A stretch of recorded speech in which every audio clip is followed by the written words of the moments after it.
Okay, good evening, folks. Dr. Freedom here with you. Time for some Doctor Who news. News from in and around the universe that could affect you in some way. And it should, because I have just read the biggest pile of dreck that I have ever seen in my life. I'm not kidding. Well, I love it when media commentators sit here and harp on a show, but meanwhile, they don't factor in anything. I'll give you all right, let's just get straight to it, because I was frankly shocked and appalled at Forbes magazine's little Neil Midgley here and his comments regarding Doctor Who. I just could not believe this piece of crap. And that's what it is. It's a piece of crap. And there's been lots of these clickbait articles coming out taking full advantage of the fact that the ratings are down. And the reason why the ratings are down is because of freaking Rugby World Cup tournament football. You know, I hate to say it, but there's a lot of people still watching it despite the fact that England's no longer in the running. But okay, let's take a look at this. This right here made my stomach turn just reading this thing. Doctor Who ratings are awful, but not this bad as these 4 reasons why the BBC won't cancel it. Now I'm going to read this thing in its entirety because there's a reason why I'm doing it. You'll get it when at the end of the video. All right, here we go. The ratings for Doctor Who in the UK are terrible. Even the BBC's usual spin that low overnight figures are boosted by people catching up during the week after transmission, thus increasing the final consolidated figure, won't wash for the current series. Last Saturday's episode, October 10th, got an overnight rating of 4.38 million viewers, losing on the same night to the low-budget medical soap Casualty, which got 4.42 million. Now, Doctor Who's share of viewing at 21.52% was lower even than the unremarkable game show Pointless Celebrities earlier that evening, which scored 21.6%.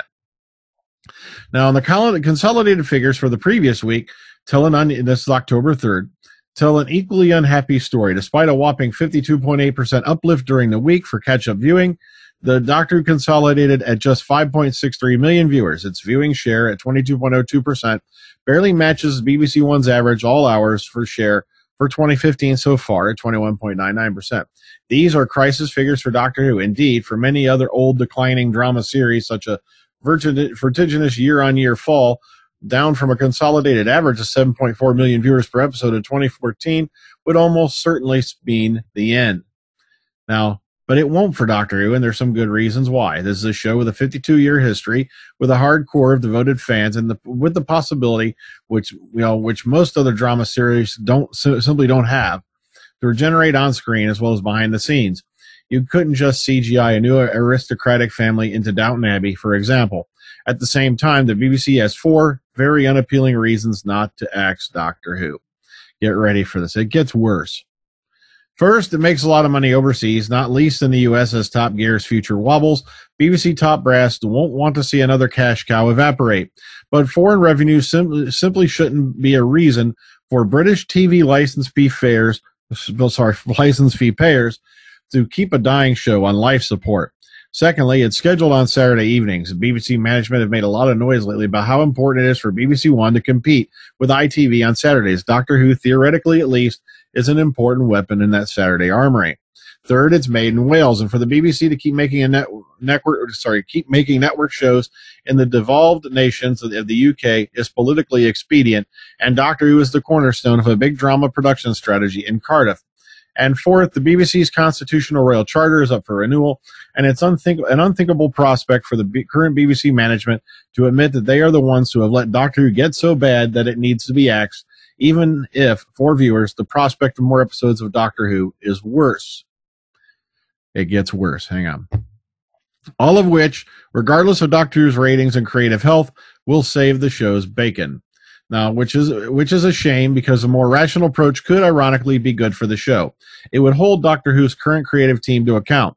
It would prompt a discussion about the creative direction of the series, its target audience, its series structure, and its totally incomprehensible stories, and its dreadful symphonic music. Most importantly of all, and even though I actually quite like him in the role, the British public clearly haven't taken to Peter Capaldi as the Doctor.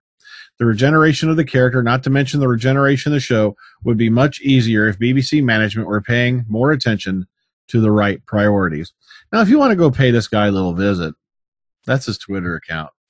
And I heavily suggest you do it. I really do. Because not once in this entire little clickbait bashing piece of mud raking does he mention anything about the Rugby World Cup being on this year, which took a lot of viewers away, especially in the earlier parts of the season when England was still in the running.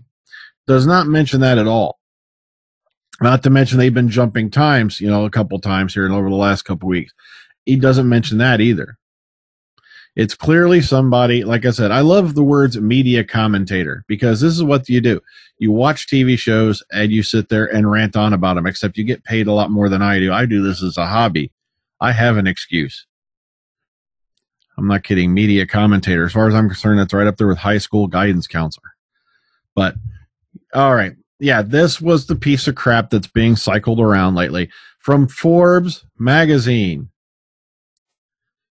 And it just really irks me because it seems to me like there's an agenda that, people want Doctor Who off the air. And it's not the fans. It's not you guys. Okay, but let's go to some positive news. The Girl Who Died overnight viewing figures 4.85 million viewers, and this is the overnight. Watch the show. And that's the unofficial overnight. So that it's going to go up.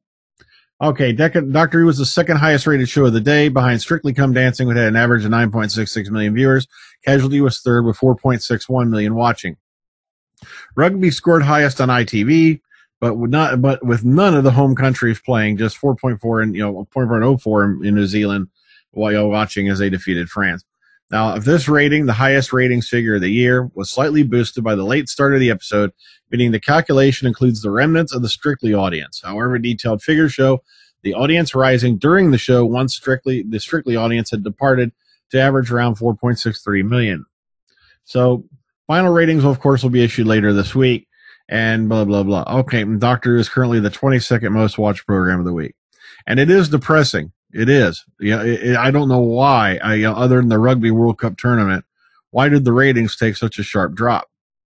But come on. It was still averaging 7 to 8 million viewers last year. But, okay. So let's get off that. Doctor Who, The Woman Who Lives, this is their cast list for the episode. Don't worry, nothing spoilery in here. So if you wanted to take a look through these, just mainly actors, actresses, who they're playing. Okay, here we go. This is a Doctor Who extra from The Girl Who Died. BBC released clips looking into behind the scenes of this week's episode of Doctor Who, The Girl Who Died. And it's just a minute long. Be sure to give it a watch. But be sure to watch it after you've already watched the main show. Okay. All right. Girl Who Died press reaction. It's, there is a couple of downloads, but mostly people, mostly the press enjoyed this episode. So I leave this for you to read through. There's a bunch of quotes from various media outlets regarding this particular episode. Then lastly for today, Lethbridge-Stewart, The Beast of Fang-Rock. And I was going to cover this one on Friday.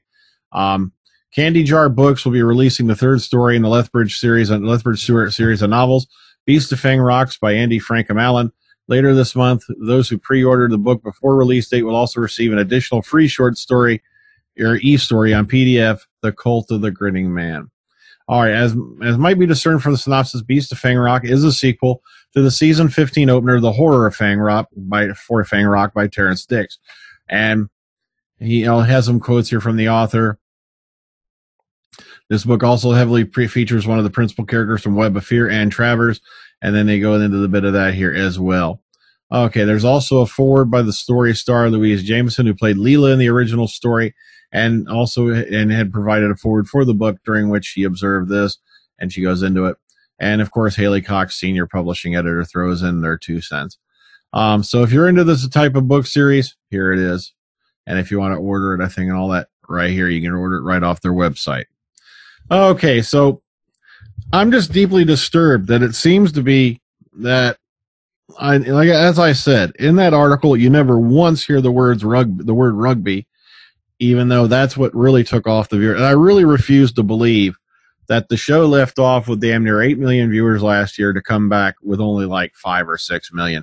And then they call it, oh, no, we'll just disregard the fact that the Rugby World Cup tournament was going on. We'll just leave that whole thing right out and just say the show's dead. We need to get rid of it.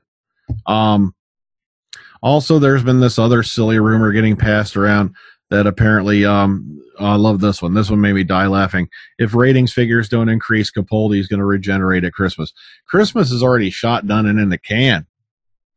And also that would mean they'd have to go find another lead actor. Oh, man. And also, of course, the Moffat bashers are out in full, or the Moffat criticizers, what do you want to call them? I used to be one of them. I'm not kidding. I ain't going to lie. But there's also people saying that Moffat should step down as he's going to be the new John Nathan Turner who rides the show into the ground. But you know how those things go. You know, the second the weather starts to turn a little bit windy, everybody starts scrambling for the storm shelter going, there's gonna be, oh no, we're going to get it. Here comes the hurricane. It's over. Oh, well. I'm going to get on out of here before I say something else crazy because that article just really ticked me off tonight. So take care. Enjoy the rest of your evening. Well, it's a little left of it, and I'll see y'all later. Ta-ta.